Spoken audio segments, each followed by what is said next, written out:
Good evening and good morning to all of our participants, and thank you for joining us today for this session on addressing emissions from the aviation and maritime sectors. We're so delighted to have you all with us here today. I'm Jen Perrin. I'm a Senior Climate Policy Fellow with the California China Climate Institute and will be the moderator for today's discussion. Before we begin, I'd like to offer a few quick housekeeping remarks. We are recording this event and it will later be available on our website, ccci.berkeley.edu, and our YouTube channel. The event is also being simultaneously translated into Mandarin Chinese. At the base of your screen, you should see a globe icon. Please select either the English or Mandarin channel that you would like to listen in for today's conversation. If you would like to ask a question of one of our panelists during the course of this discussion, please enter it into the audience Q&A function, also at the base of your screen. Later in our program, we will try to answer as many questions as we are able to live. Now let's go ahead and get started. So US-China bilateral trade is responsible for approximately 2.5% of global shipping carbon dioxide emissions. And flights departing from those two countries accounted for more than a third of carbon emissions in 2019. Today, we're going to hear from a set of issue experts on opportunities for the US and China to tackle emissions from the aviation and maritime sectors with a specific focus on this coming decade. So what can really be done in the near term, in the 2020s? To begin, I'm very happy to introduce our first presenter, who will provide an overview of the context of addressing emissions from these two difficult to decarbonize sectors. Dan Rutherford is the Aviation and Maritime Director with the International Council on Clean Transportation. He helps national and international regulators develop policies to reduce air pollution and greenhouse gases from planes and from ships. He is an internationally recognized expert on measures to promote the fuel efficiency of international transport, to control short-lived climate pollutants, and to phase out the use of fossil fuels. Dan has helped to design environmental policies at the UN's International Civil Aviation Organization and International Maritime Organization for over a decade. I'll turn it over to you now, Dan. Great. Thanks, Jen. I really appreciate the kind introduction. And it's very nice to be here today. So I am going to give a very high-level overview of these two sectors, and in particular, the policy challenges, the technology approaches to decarbonize them in both the near, mid, and long term. And then I will turn it over to the other panelists to do a deep dive on each of the individual modes. So as Jen mentioned, I direct the aviation and shipping programs at the ICCT.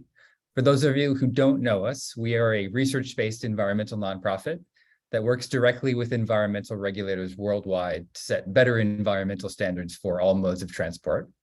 So we have offices in 5 countries now, including in Beijing, China.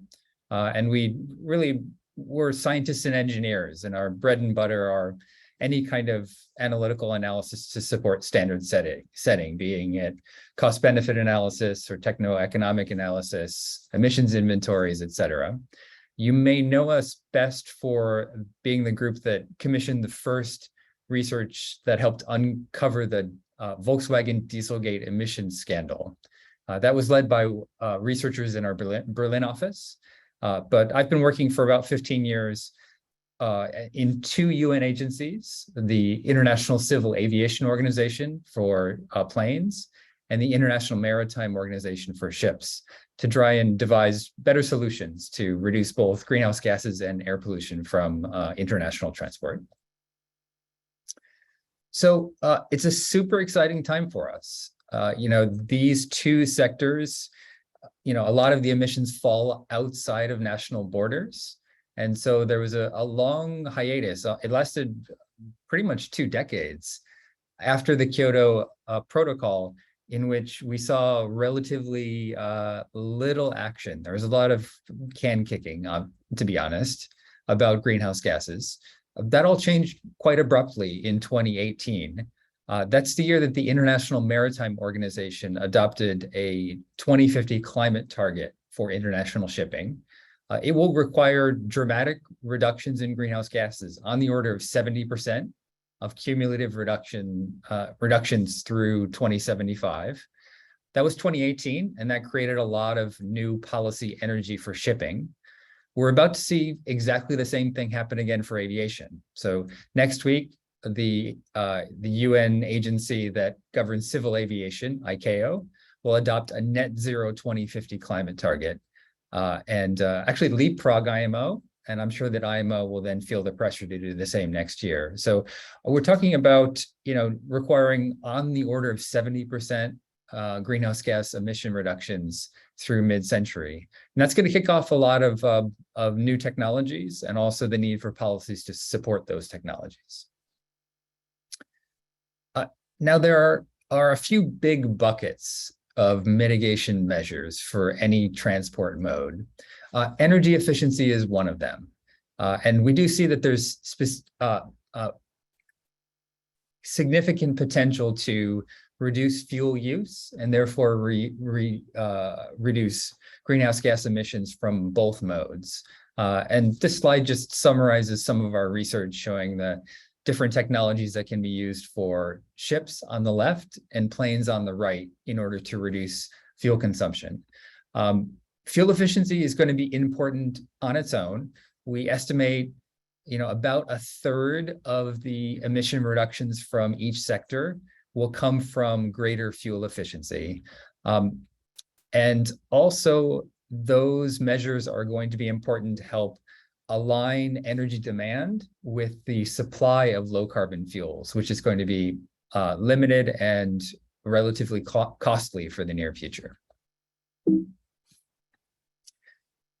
So where do the other 2/3 come from? As you'd expect, it's mostly from reducing the carbon intensity of the fuels themselves. And this is where it gets exciting and honestly a little bit scary. Our starting point is basically 99.9% of fuel use today for both modes are fossil fuels. There's a good reason for that.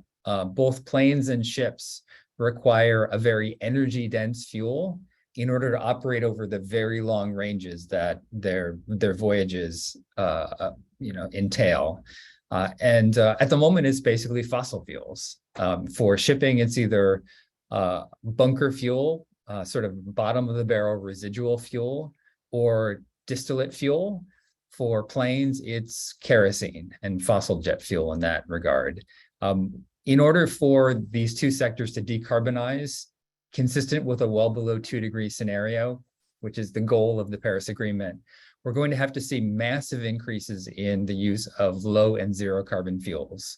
A couple numbers here, we would expect somewhere between a 15 to 20% share of low carbon fuels in 2030 and more than 90% share in 2050 in order to meet those targets.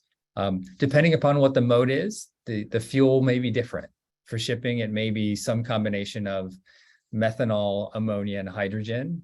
For planes, it's more likely to be a drop-in synthetic kerosene or liquid hydrogen. But we know we're going to have to make a rapid shift. It's going to be huge. It's going to be relatively costly, but it's what the climate requires. I alluded to this a second ago, but the price gap is going to be very important. That we're currently, for example, a synthetic or biojet fuel today costs somewhere on the order of 2 to 5 times the historical price of fossil jet fuel. Eventually, we will get down that cost curve. By 2040, 2050, that price gap is going to close considerably. But the path from today, where supply is 1/20th of 1% and cost is 2 to 5 times fossil jet fuel, to that low carbon future is a tricky one. Carbon pricing, fuel taxation, emissions trading, these will all be important to try and close this price gap. But increasingly, policymakers are focusing on some sort of cross-subsidy between fossil jet fuel and these low carbon fuels as a way to get to scale.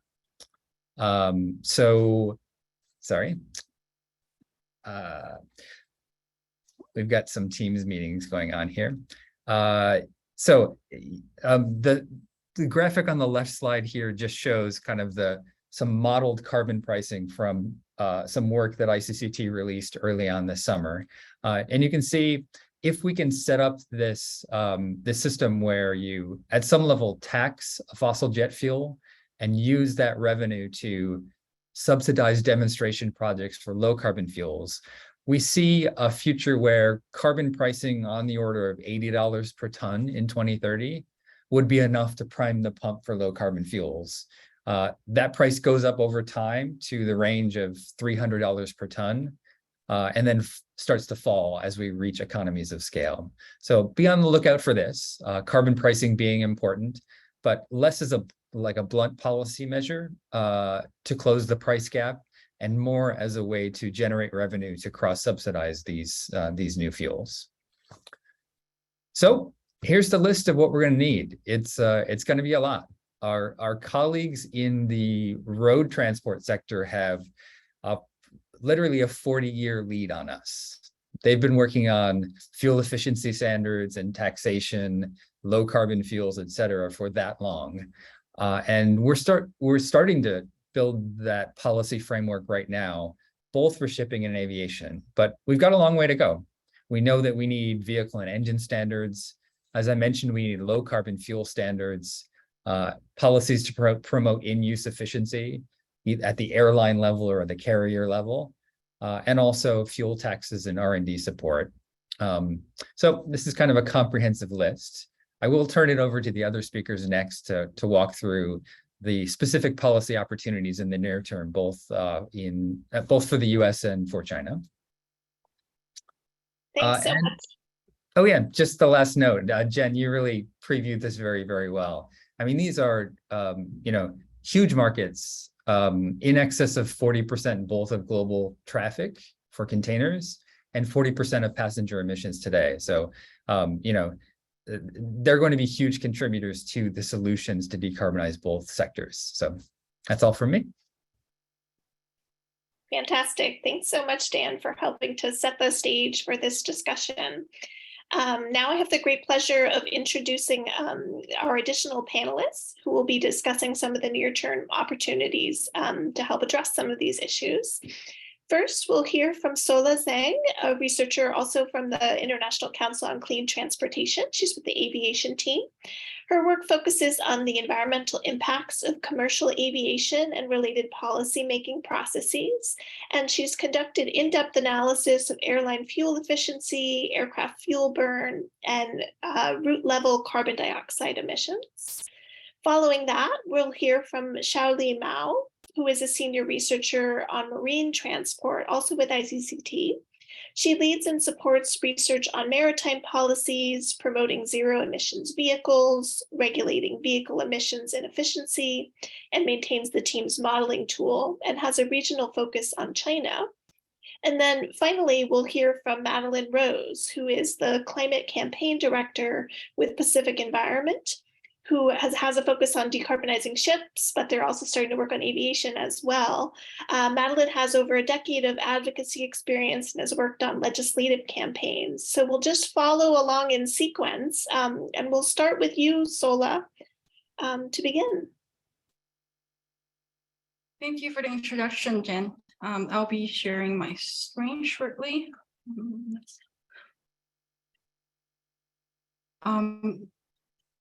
Okay, so I am Sola Jen, an aviation researcher from the ICCT. Today, I will be talking about key challenges and opportunities for China and the US when it comes to decarbonizing aviation.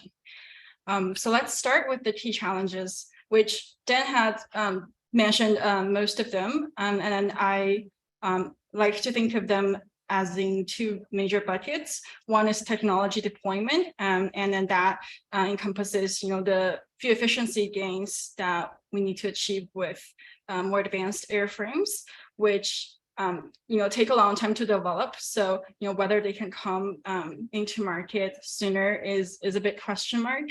And the second major lever is clean fuels, including biofuel, synthetic fuel, and green hydrogen. And these, as Dan mentioned, the cost premium of those fuels over fossil jet fuel is the biggest challenge right now. And the other bucket is international governance, and mostly done through the International Civil Aviation Organization, or ICAO. There are two main work streams. One is setting up the global net zero climate goal for aviation, which is happening right now, and that goal will need to be implemented on the country level. So it's similar to NDCs under Paris Agreement in that sense. And then climate and China and US being the biggest markets are really important in the process of implementing the goal going forward. The other major environmental work at ICAO level is setting standards for the emissions from aircraft and engines, and that the standards we have right now aren't necessarily incentivizing innovation and adoption of new technologies. So that's something that urgently need to be addressed. Having more stringent and effective standards. So I will be talking about China and US's current actions, the actions that they can consider taking in the near future, and as well as what to collaborate on between the two countries in the following slides. And we'll start with China. So China is trying to align their aviation industry with the country's overall climate goal, which is to peak emissions by 2030 and achieve carbon neutrality by 2060. And then that relatively ambitious goal for China is currently translated into a near-term aviation goal of carbon neutral growth for commercial operations by 2035, and also peaking airport emissions by then. So this is a fairly reasonable target for the China aviation industry. It's been doing a lot of work on modernizing its fleets and airports in the past few decades. And then the SAF development is just starting. We can see that in the current 5-year plan, there is a goal of increased deployment to an annual amount of 20,000 tons by 2025. That's a fairly small share of the total fuel use of China aviation. So based on these information, if we were to recommend policies for China in the near future, I think first and foremost, it is a long-term decarbonization roadmap with a focus on SAF, and also with an ambitious target for SAF. And that ambitious target needs to be supported by a set of policy incentives. And some options that we see are, first to integrate aviation into China's national ETS, where airlines will need to purchase allowances to emit when they use fossil jet fuel, and then those revenues can use to incentivize more SAF suppliers to come into the landscape. And besides that, China can also subsidize SAF in a more direct way through tax credits or PPPs, and these are not new. Should not be new policy ideas for China at this point, since they've done that for renewable energy and electric vehicles in the past. So there should be a lot of valuable lessons learned from those other sectors. And then parallel to national efforts, China historically has not been a super active participant in environmental policy making. So for example, the National Action Plan to ICAO hasn't been updated for many years. And also, China wasn't manufacturing aircraft until very recently. So, I think in the future, there are opportunities for China to be more active in the standard setting processes. So that's our thoughts about China. And then for the US, similarly, they are trying to align aviation with the country overall climate goal. And in this case, it's net zero emissions by 2050. And then last year, the Federal Aviation Agency put out this Aviation 2050 net zero roadmap with focuses on aircraft and staff. So as we all know, compared to China and many other countries, US is a lot more involved in aircraft manufacturing and development. So it's natural that they would devote resources into the next generation of aircraft. And then US also, in 2021, released their comprehensive SAF strategy, which has a target of 3 billion gallons each year by 2030. That's about 15% of the fuel use in 2019 for flights departing the US. That's a fairly ambitious target, and because of the target is quite ambitious, we think that in the near future, for the US, it's most important to design the SAF incentives correctly and scientifically. And so first of all, the policy options are, right now are mostly the federal tax credits and then the low carbon fuel standards on the state level, and potentially in the future also on the federal level. So for these policies, if not designed with considerations for sustainability, then it's really easy for them to over-incentivize food-based biofuels and other fuel pathways that might not actually have lower life cycle emissions compared to fossil jet fuel. And then this is what the graph on the right is showing. And we really need to, with these policies, have specific safeguards against those, lower integrity pathways, and try to incentivize the higher integrity fuel pathways. And then besides SAF, some other actions that the US can consider include, disclosing flight level emissions at the point of purchase, and including non-CO2 estimates for those emissions disclosed. And then also lastly, the US can consider investing in high-speed rail.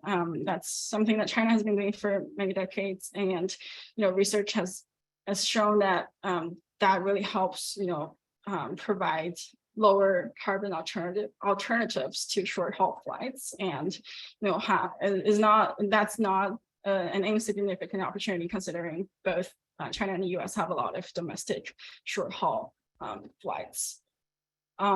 So that wraps our thoughts about the US. And I mean, finally, in terms of areas for collaboration, a lot of the opportunities are on the international policymaking side. And that, more specifically, for the long-term climate goal implementation, it'd be really important for China and the US to align their ambitions, not necessarily the timeline or the absolute amount of emissions reduction, but the level of ambitions when they make their commitments and national action plans. And that, because that will help provide a lot of political momentum for, motivating other countries to do the same. And that's, more or less what we saw for before the Paris Agreement was came into place, and how China and the US aligned their, tried to align their commitments. And then in terms of aircraft standards setting at ICAO, there are a lot of competing interests and priorities when it comes to standard setting at the agency. So, member states, especially, the big countries with big markets, should need to come together and push for more stringent and more relevant standards to be set. And otherwise, the resources could be used elsewhere or less efficiently. And lastly, even though most of the SAF mandates and incentives will happen on the national level, there is possibility for the two countries to help scale, SAF use on international flights through a SAF corridor, where the idea is that at select airports in both countries, carriers will have access to 100% high integrity SAF, and that vision helps naturally aggregate demand for SAF and also lower the risk for suppliers and other stakeholders to invest. And then the two countries can also pool resources onto this relatively closed and smaller supply chain to coordinate infrastructure, regulations, and financing, etc., that are needed for this to be operationalized for more routes in the future. So these conclude our thoughts on what these two countries can collaborate on in the near future for lowering aviation emissions. I will turn it to the next panelist.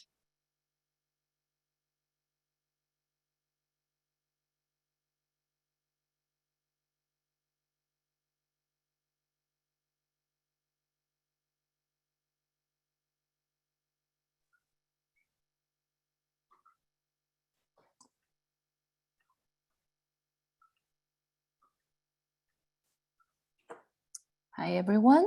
I hope my voice and my presentation are showing properly. Okay. Hi, everyone. So again, my name is Xiaoli Mao. I'm also with the ICCT. Today, I'm going to cover the maritime sector, opportunities for US and China to decarbonize that sector in the next decade. So a little bit of a background, a policy background, which Dan touched upon earlier, which is the decarbonization targets set at the International Maritime Organization. This is an initial greenhouse gas strategy to reduce emissions by at least 50% by 2050, and even that is, that kind of an ambition requires zero emission vessels to be on the water by 2030. So this is a pretty urgent task for the industry.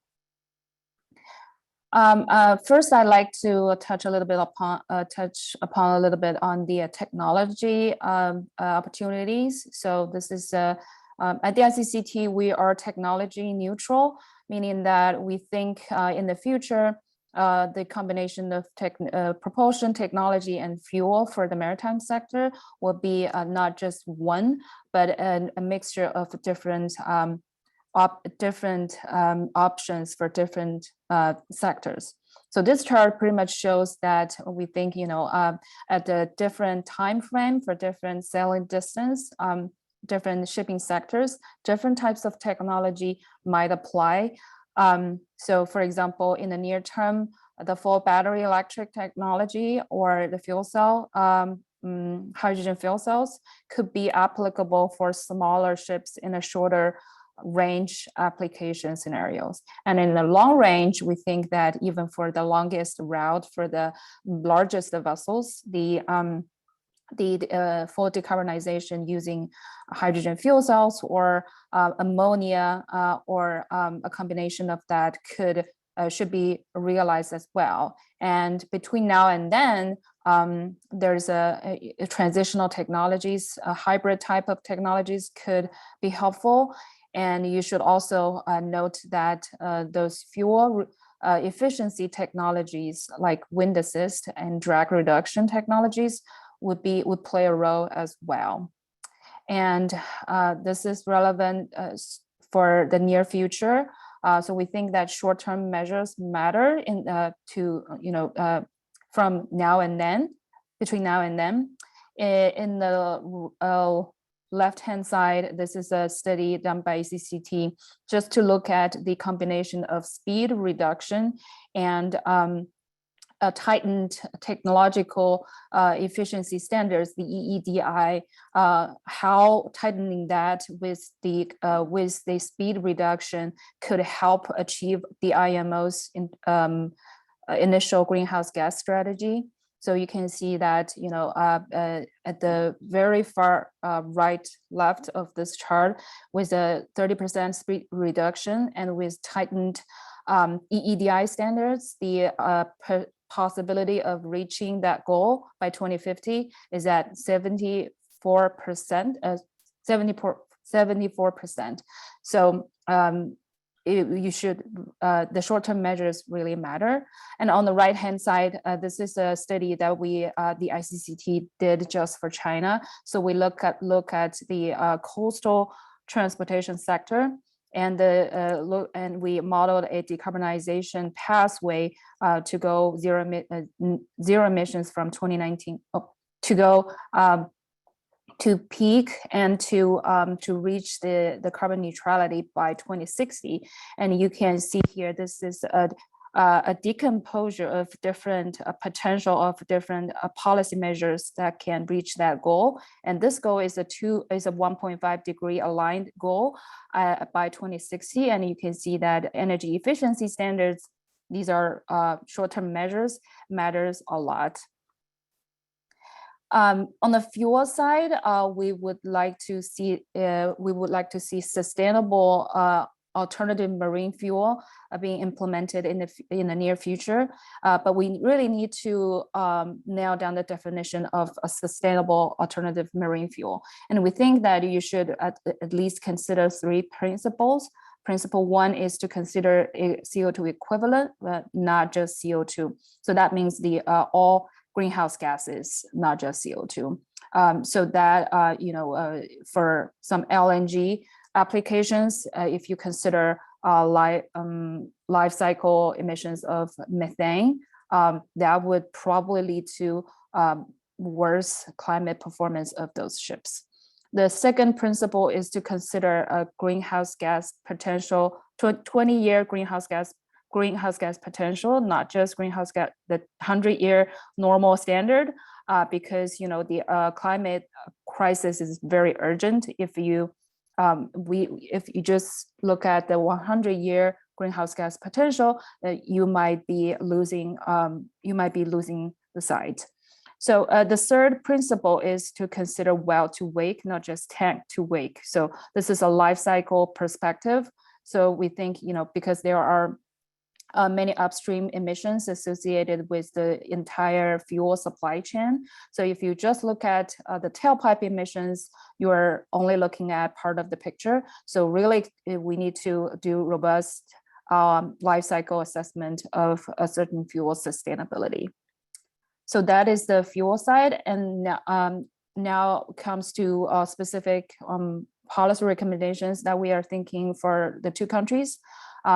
In the near future, basically. So for the US, we are recommending, or we think these are possible to be achieved in the near future, is to eliminate import emissions for all major trading ports, with a focus on those in the non-attainment areas in the US by 2030. And second, we can require ships that call on US ports to report fuel consumption and emissions in a publicly available data set starting soon. So that is the reporting and monitoring and reporting scheme that would really help the policy to be catching up. And then the third is to retrofit or replace the Jones Act fleet. These are the US domestic fleet. And these are, there are some very old fleet in this category, which are good candidates for, you know, to retire and to replace with zero emission vessels in the near future. And finally, we should consider ban scrubbers in the US waters by 2022. The scrubbers are used to comply with air quality standards of ships, but they have unintended consequences of releasing the air pollutants into the water, which we don't want. And then for China, some specific policy recommendations in the future include, to release a work plan for the Chinese industry to peak emissions by 2025. We know there's a window for the China's dual carbon target, which is to peak emissions by 2030 and neutralization by 2060. So we'd like to see a specific work plan for the shipping industry to peak emissions 5 years earlier, if possible. And for the next 5-year planning window, we'd like to see China address its own fleet, starting with maybe the river fleet, and then for the coastal fleet, starting with a timetable to decarbonize those domestic ships. And then also similarly to take advantage of the existing domestic emission control area system, which already regulates SOx and NOx emissions of ships. Use that policy framework to reduce import greenhouse gas emissions, starting with some major ports, and then finally with a target to move to zero emissions by 2050. And then similar to the aviation sector, we'd like to see the shipping industry incorporated into the national emission trading system as soon as possible. We know there are some places in China that are piloting the ETS system to include the shipping industry. So we would like to see that being incorporated into the broader system as well. So we are talking about US and China. Definitely there are synergies between those two countries. This number was brought up a couple of times already. This is the study by Tsinghua University, Professor Liu Huan's team. They did a US-China bilateral trade related ship emissions, and they also quantified the health effects associated with those emissions, which are presented here. So you can see, like from the map, there are very frequent US-China trade activities going on, mostly on the Trans-Pacific routes. In terms of opportunities for the collaboration, we would like to see it on the route basis. So this is a relatively new concept called green shipping corridor. Basically, you look at a shipping route where you have frequent ship traffic, and there are relatively fixed cargo owners and ports involved. So that would be an ideal venue for collaborations to start. So the ICCT has done a study looking at the potential of using hydrogen fuel cells to decarbonize a US-China container shipping corridor, which is between Pearl River Delta and San Pedro Bay. So our study found that already 43% of the existing traffic can be powered by liquid hydrogen. The remaining 57% can be enabled by either for feeding 5% of the cargo space of those container ships, or adding one additional refueling stop. And one of the refueling stops, Aleutian Islands, that alone can enable 25%, 1/4 of the 57% traffic that I just mentioned. So a lot of potential there. With that, areas for the US-China collaboration under the Green Shipping Corridor framework would be, pretty simple and straightforward. That is to build and deploy zero-emission vessels, and also to support that, deploy zero life cycle emission marine fuels, and because ports are so important in this framework, it's important to showcase zero emission ports along those corridors. So that wraps up our recommendations or our view of the opportunities for the U.S.-China on collaboration on maritime decarbonization. Thank you. I'll move to the next speaker.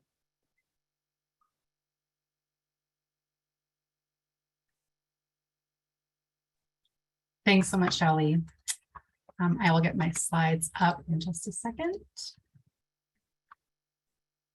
Okay, how do those look, Jen? Good. Well, hello, everyone, and thank you so much for having me. My name is Madeline Rose. I'm the Climate Director for Pacific Environment. Pacific Environment is a global nonprofit organization headquartered here in California with regional offices in the Arctic and Chongqing, China. It is very difficult to follow a trifecta of ICCT experts, but I will do my best. And just to say, I think, my role on this panel is really to, underscore some of the trends that you just heard across aviation and maritime from our perspective as a community-based organization that campaigns on these issues, and really to emphasize, okay, you've heard the data, you've heard the expert guidance. How do we do it? What are we seeing about how this is really going to happen? Where are the political opportunities? Where do we see momentum and some of those trends and timelines? As Jen mentioned, Pacific Environment has worked on cleaner shipping for over a decade.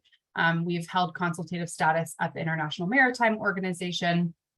So you'll hear a bit of a bias in my remarks towards the ship side, but we have been working on cleaner aviation for about the last 6 months.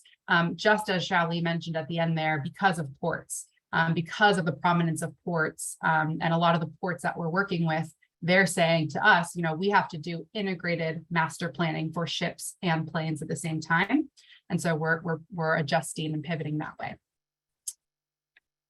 So if you remember nothing else from my remarks, given all of the amazing content you've already learned tonight or this morning, I'll just say this is sort of the big thesis of my remarks, which is that, we really are in this exciting moment for the US and China to extend their on-road climate leadership.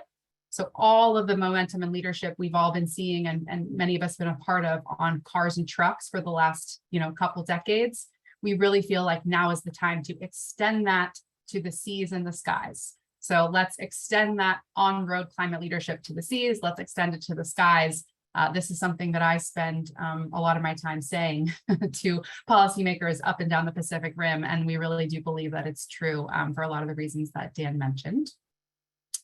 So first on the ocean shipping front, again, just underscoring a couple of the trends and opportunities that Xiaoli and Dan mentioned that we really agree are pivotal and a big priority for the transformation here. So first is what Xiaoli just mentioned around this alignment on public health and electrification in ports. China, California, and the US, we tend to think of California in somewhat of its own bucket here in the US, but all of those regulatory bodies and all of those communities want to end port pollution. It's a very visceral issue. Ships and planes have become more and more present in communities' daily life. Ship traffic, as we all knew in the COVID pandemic, became much more of a kitchen table issue, right? We saw the ships queuing outside. We saw the port jams. This became much more of a prevalent issue. That has really finally kind of risen to a higher public and political awareness. There's lots of money going in China into port electrification, lots of money from the Inflation Reduction Act just passed out of the US Congress for port electrification. So really this focus on protecting port communities, advancing public health through what will be a zero emission accelerating policy endeavor, i.e., zero emission import standards, we think is a really great area of focus. Secondly, on major trends is, as Xiaoli just mentioned, is this big excitement around zero emission corridors. So between China and the United States, you may have seen that Los Angeles and the ports of Los Angeles and the port of Shanghai have already announced an initial subnational cooperative corridor between the two ports and subregions. The Port of Long Beach has already joined that, and many other ports around the Pacific Rim are considering joining that alliance. So it's a great first step that does enjoy national support on both sides. And then domestically within China, we see strong potential for inland corridor electrification. In our region, the Yangtze River region, we see a lot of potential to, increase and get ports and shipbuilders familiar with electric ships by focusing on this inland and short sea corridor electrification projects. And then similarly in the US, there's a lot of political support for this corridor approach, this sort of port A to port B sister port framework. There's a lot that can be done there. So those are sort of my positive ones. As you can see here, these icons are one of my favorites. There are little personified ships from our Ship at Zero campaign. So you'll note in the middle is an angry ship. One of the trend lines that is less positive is that we really do need to see more ambition from policymakers on mandatory fossil fuel phase outs. Right now, there are over 700 new cargo ships in the global pipeline. I mean, 700 big ships being ready to be built in the next couple of years. And almost all of those in the pipeline are either monofuel or dual fuel fossil fueled ships. So, if we are risking, multiple decades of fossil fuel lock-in if we allow an entire new generation of ships to be built right now in the decade of climate emergency without forcing those to go zero emission. So really looking for more leadership on fossil fuel phase outs and fossil fuel transitions and sunsets, as well as Dan mentioned, more policies to close the price gap for zero emission ships. And then our last personified ship is a sort of curious ship, which is to highlight the other trend that we wanted to note, which is, while ICCT colleagues emphasize positive momentum towards 2050 and 2060 targets, fundamentally, our analysis of carbon budget for these sectors means that ocean shipping would need to emit zero greenhouse gas pollutants much closer to 2040. So really bringing up the timeline of ambition on the ocean shipping sector to zero by 2040. And I note on the slide that major carriers, including South Korea's HMM, Germany's Hapag-Lloyd, and Denmark's Maersk, have all stated publicly that they think zero carbon by 2040 is, quote, achievable. And major beneficial cargo owners, major retailers, including Amazon, IKEA, Target, and Patagonia, have all committed to zero carbon shipping by 2040. So we think that the opportunity of increasing this timeline even beyond what we previously imagined was possible really is happening, and again is imperative. So on the aviation front, again, I'm a bit newer on this issue, so we'll defer most questions to Sola and Dan, but we see really positive alignment on at least these long range goals, right? At least there is recognition, which shipping hasn't formally done, that there is a net zero emissions end state for the sector, looking at 2050 or 2060 in the US and China. And we're also we think it's very positive to see that there is aviation that has a peaking target in China initially. So that sort of long-range climate ambition on the sector is positive. As Dan also mentioned, sort of positive-ish that there is alignment and leadership on increasing near-term investments in sustainable aviation fuels. However, sort of the red angry plane, of course, again, is that we do need much greater urgency and leadership on regulatory frameworks around the appropriate fuel choice. So banning biofuels, once we hit a certain threshold in the transition and a threshold and a timeline in the energy transition, and of course, putting formal sunsets and bans on any new fossil fuel jet fueled planes or plane gas stations, aka airports. In addition, really seeing a need for greater focus on demand management and demand reduction. Obviously, we're expecting a significant increase in passenger aviation demand globally in the decades to come, and making sure that there's a policy framework in place to manage that. I was really, obviously rail expansion is a great counter to that, and China can really lead the way there. And I hope here in the US we can do better on rail expansion, and we will see. And then the last sort of other trend in aviation to highlight is that I think we're seeing less focus on the place-based corridor work in aviation, and we think there's an opportunity to really increase that. Just like shipping, planes fly from airport A to airport B, and if we could start to think about aviation emissions reductions in terms of corridors, regular routes, start to do more of that local city council work, that local leadership that we are seeing on the shipping side, we think that could be promising in the region. So this, sorry, I'm a little behind. This last slide is just sort of a word-based approach to a timeline. So not as to balance out the graphs, but really, I think the takeaway here, as Dan mentioned, is this, this is going to be a very busy 2 decades at ports in particular. We are talking about between 2022, between where we are now to 2040, hopefully, if not a little later, we are talking about wholesale transformation of energy systems and electric grids at the world's airports and at the world's seaports. So I've broken out sort of how we think about the buckets of policy work and industry transformation that we see sort of right now between that 2022 and 2025, really pushing, as Dan mentioned, for more targets, more mandates, more fuel standards that set a timeline in a mandatory way. Sort of the 2022 to 2030 decade bucket is when we need to see lots of movement on corridors, on sunsetting and transforming the fleets, on those price point parity policies coming in, and a lot of just industrial transformation, quite frankly, for no better term, in the 2020s. And then 2030 to 2040 is where we imagine, again, pretty much wholesale transformation of the world's ports and airports, which is, intimidating, but really exciting. We're talking about incredible, new industries, thousands and thousands of new jobs between China and the US in electrolysis, in green hydrogen production, in port management. So this is sort of how we're thinking about the breakdown of what's in front of us.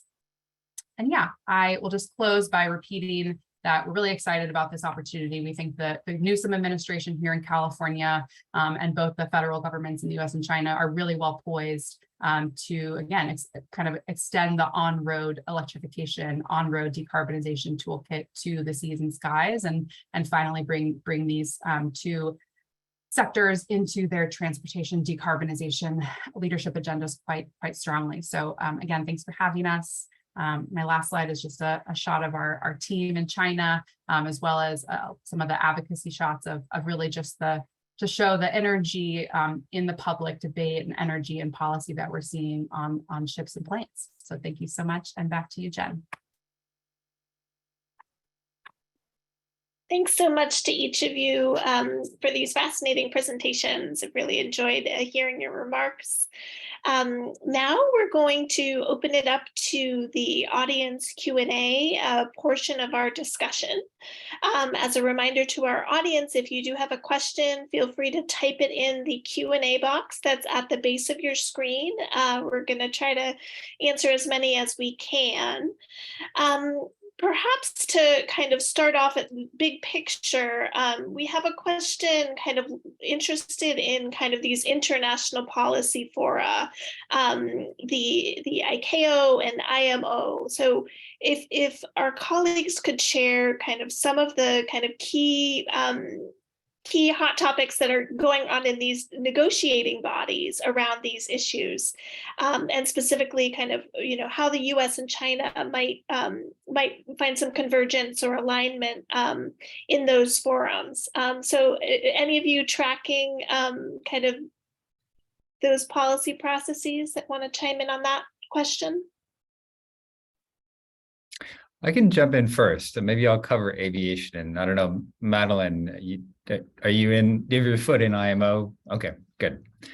So yeah, it's very much a live issue right now. So ICAO is meeting this week and next at its triennial assembly in Montreal to, among other things, hammer out an agreement on a net zero climate goal for aviation by 2050. That's one big issue. Another live issue is how to deal with some of the disruptions of the COVID pandemic on aviation traffic, and in particular, interactions with an existing regulation called CORSIA, which is a global offsetting program. So those are two areas that I've actually been receiving messages from colleagues monitoring the conversations right now. So yeah, that's one work stream. Below Assembly, there is an environmental committee called CAPE, CAEP, and that is working over a 3-year work cycle to tighten noise and carbon dioxide emission standards for new aircraft. That is an ongoing issue that obviously the US with its manufacturers, and to a certain extent China with COMAC is involved in. We've talked a lot about sustainable aviation fuels in this panel. So those are drop-in replacements to fossil jet fuel. They're going to be key to decarbonization, and we see ICAO as one venue to agree on common standards and practices for how to account for the emission benefits of SAFs, for example. So those are all issues that both countries are involved in. ICAO itself, unlike IMO, has pretty weak enforcement powers. And so accordingly, it has a role of kind of coordinating action, and then individual countries then take the lead in implementing and enforcing those policies. So that's another area in which we can see cooperation between China and the US, and that is in implementing the recommended practices that ICAO develops. I think I'll turn it over to Madeline because she's the IMO pro. Thanks, Dan. Well, hardly a pro, but we do follow it. So yes, so I think the two big timelines to look out for on the IMO level are this upcoming December, and then next June 2023 is when we are really hoping that the International Maritime Organization will and member states will agree to a 0 by 2050 target for the global shipping industry. And then this December will be sort of the official pre-meeting of that meeting. So it will be really important and opportune for both the US and China to come to the IMO's Marine Environmental Protection Committee meeting this December with unequivocally supportive positions for the most inclusive 0 by 2050 target possible. So, you know, we would hope that the word net wouldn't be included, and that CO2e, carbon dioxide equivalents, would be the definition of 0. Importantly, to make sure that methane emissions are included in the global shipping industry's regulation for the next couple of decades. So, you know, coming in with a strong position from both delegations this December, saying that, that those two countries are ready to support unequivocally as, 0 CO2e by 2050 target for shipping would really be catalytic for the shipping industry. And then on the behind the scenes, or sort of the subcommittee delegation work on that is much more in the weeds than I follow, but there are multiple working groups that diligently review the sort of technical standards that would be defining the enforcement. So as Xiaoli mentioned, the EEDI and the EEXI, these are sort of sub definitions of how the IMO will define 0 by 2050. Again, big timelines this December and June 2023. Okay, thank you both for those perspectives. We have another question, kind of focusing in on these green shipping corridors.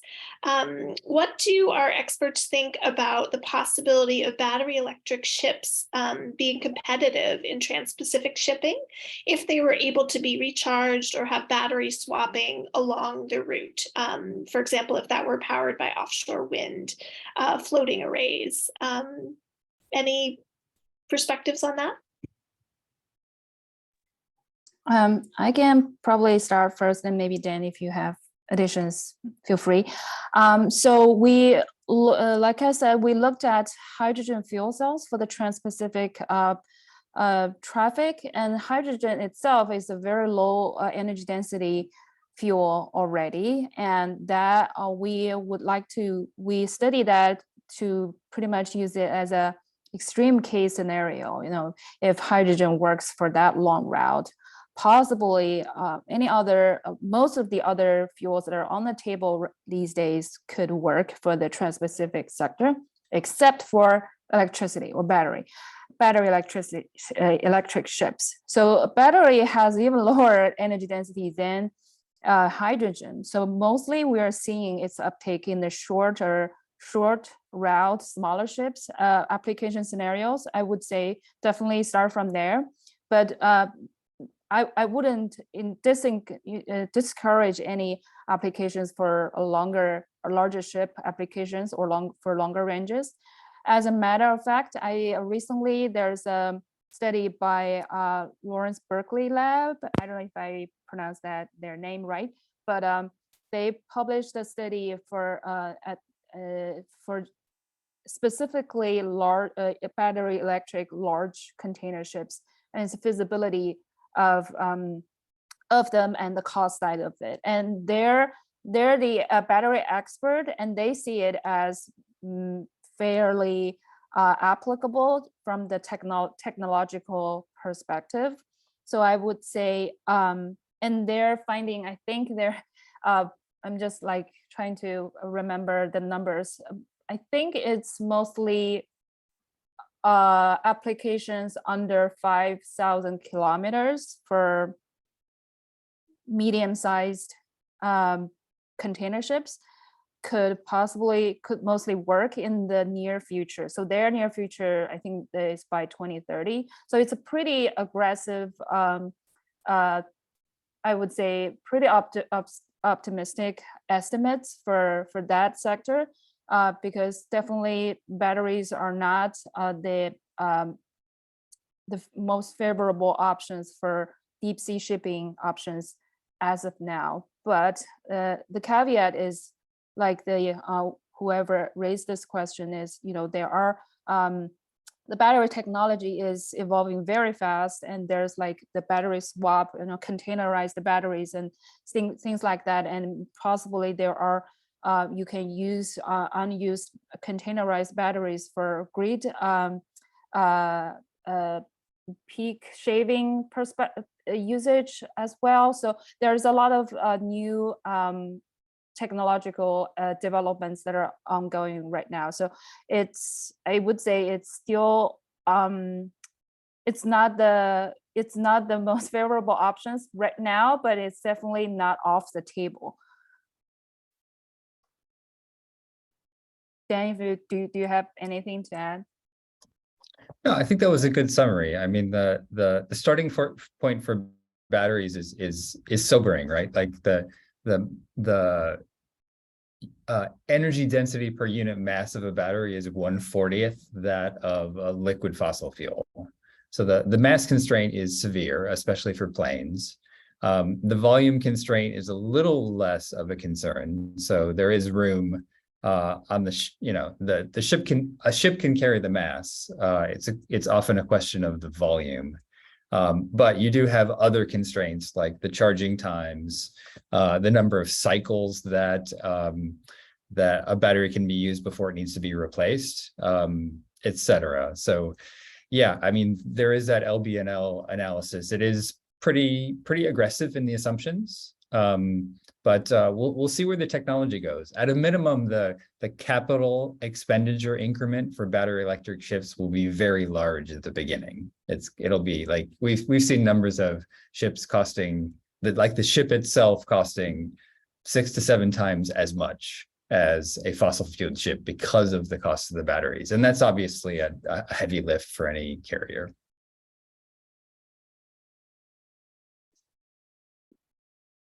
Okay, thank you very much for those perspectives.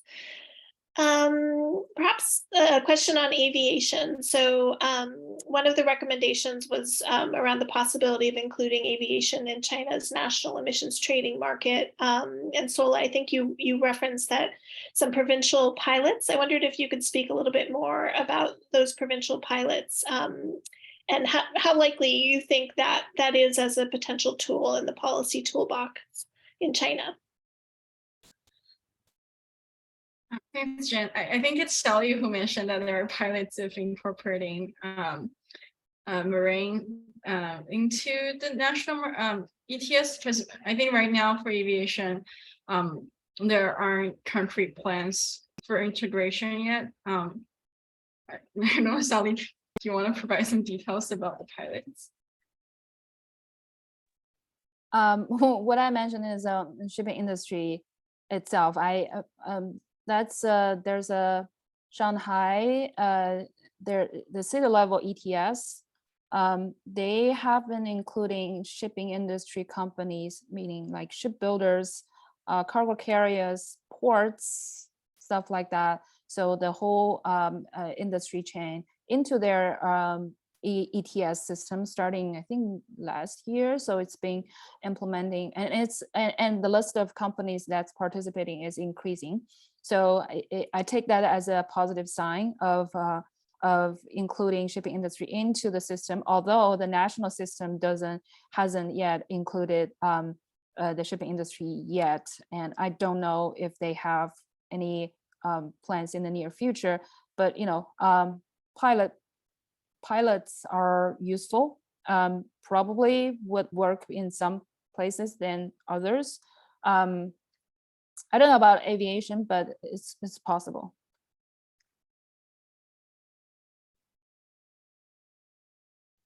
Okay, thank you.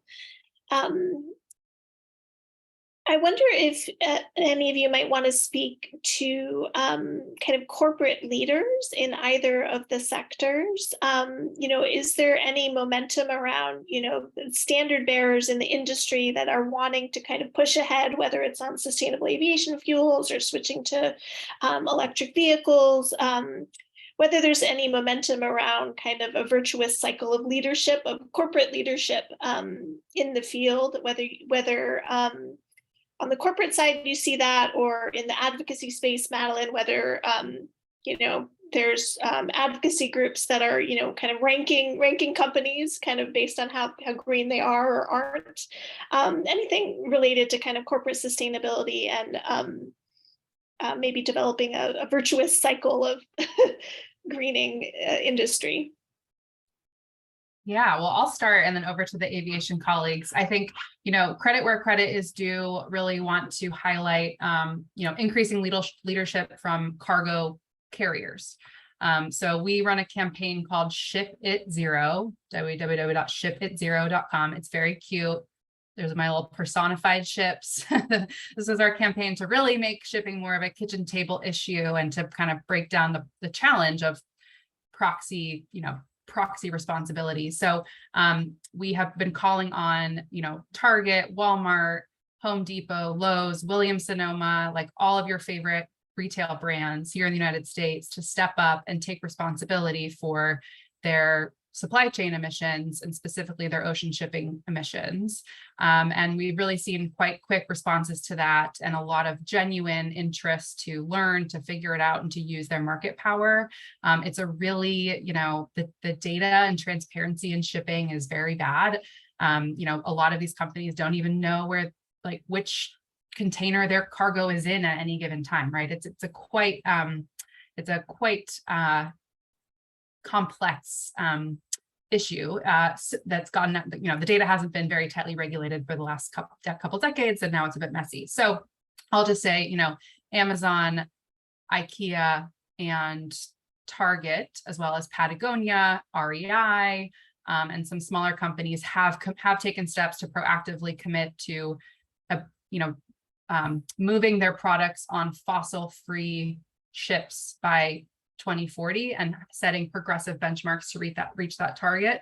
We're pushing them further. We're pushing them to go faster. But I'll say that we think that's been a real positive trend in the last year. And it's forcing carriers like Maersk, to bring commercially viable options to the table in their negotiation to keep those business contracts. So we're seeing a lot of positive momentum there. And over to the aviation colleagues to respond. Yeah, I can jump in there. Definitely, we do see examples of leadership evolving in the aviation space as well. So United Airlines has been making some great announcements about needing to get to zero without the use of offsets. A number of airlines have made recent off-take agreements for sustainable aviation fuels. That includes United, Delta, American, et cetera. The environmental consciousness is very high in Europe as well. So we see airlines taking action there as well. I mean, we're seeing three broad trends in the commitments that airlines are making. One I mentioned already is there's a shift from legacy commitments to offset emissions to new commitments to actually reduce emissions from planes and fuels. And that's really important. I mean, the logic to date has been that aircraft and their fuels are just too expensive to reduce emissions from directly. And so we should pay for forestry offsets, for example. That approach, I think, is pretty discredited at this point. And so we are starting to see a shift towards, technology investments, which is great. We're starting to see a shift from kind of what I'll call freestyle commitments to something that's more standardized. Like one thing that Sol and I were working on this past year was developing an aviation pathway for the SBTI initiative, Science-Based Targets Initiative, which is a standard that a lot of corporations are using to set 2035 emissions commitments to. So that's new, that's out there, and we're starting to see airlines kind of fold their older commitments to offsets and then sign on to these more formalized SBTI targets. The third trend we are seeing, and this is a little bit of a good one and a bad one, is moving from these individual commitments to airlines saying, well, these are the regulatory requirements that we have to hit, and that's what we're going to do.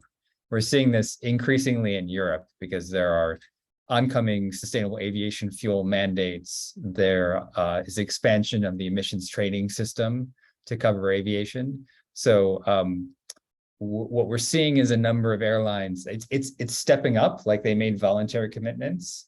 And now they're saying, well, we're going to go a little bit further and hit the regulatory minimums, which is progress. But in a way, what we want to see is a consolidation of the industry around what the regulatory minimums, and then new leaders come out and then, pledge to do even more. But yeah, I mean, definitely green shoots of leadership. And I think we're going to see more and more going forward. Okay, thank you. Several of you referenced, green corridors, both, primarily for shipping, but the possibility for aviation as well. And you referenced some examples of trans-Pacific collaboration on this issue that's kind of already occurring. I wonder if you have any other jurisdictions that you think are ripe for this type of approach, specific recommendations of opportunities that you might see for cross-jurisdictional collaboration, particularly interested in US-China, but it could be other jurisdictions as well.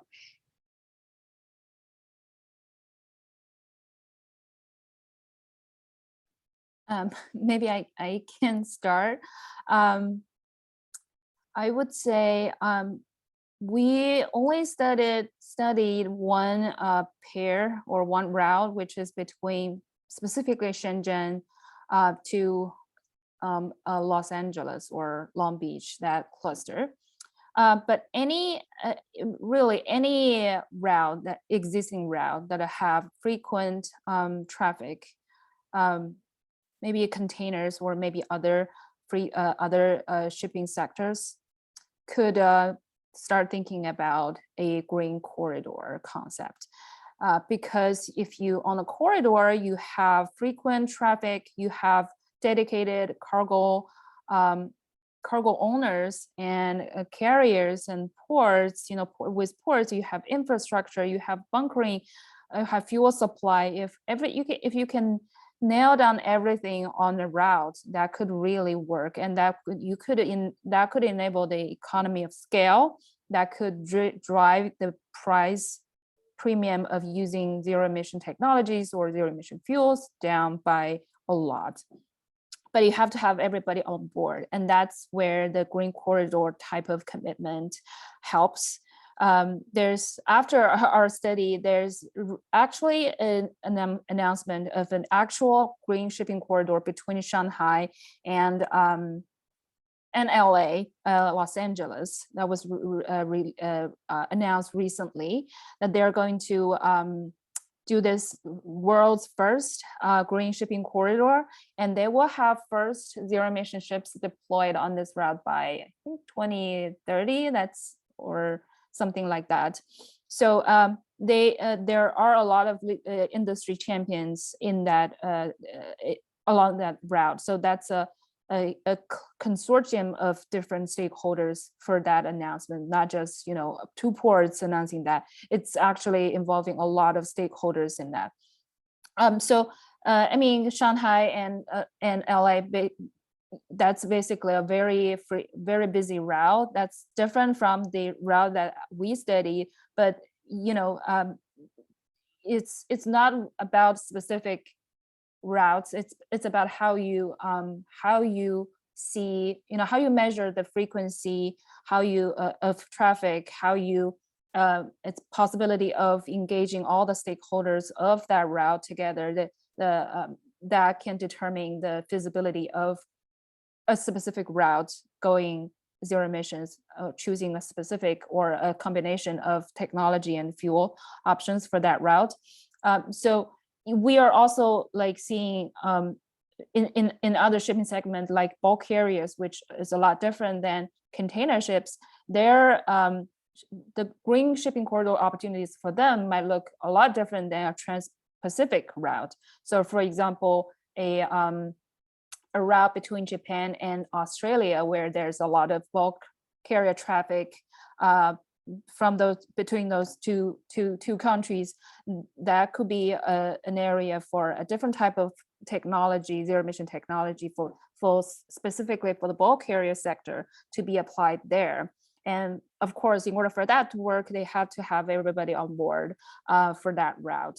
So we are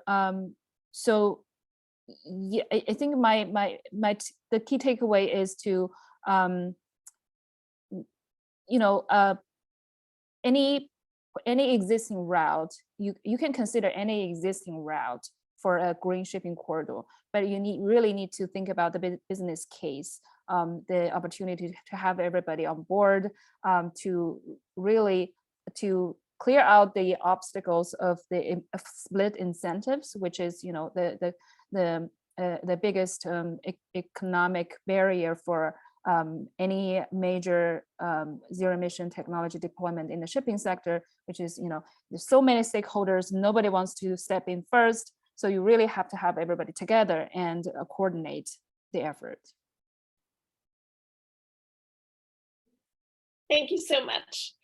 Unfortunately, we're running on the end of our time, so I want to thank all of our panelists for joining us and for offering their expertise, for listening in and asking questions. We really appreciate all of your time and participation in tonight's discussion. This event has been recorded and will later be available on our website and YouTube channels. And thank you so much to you all. Really appreciate it. Have a good evening or morning wherever you are. Great. Goodbye. Thank you. Bye.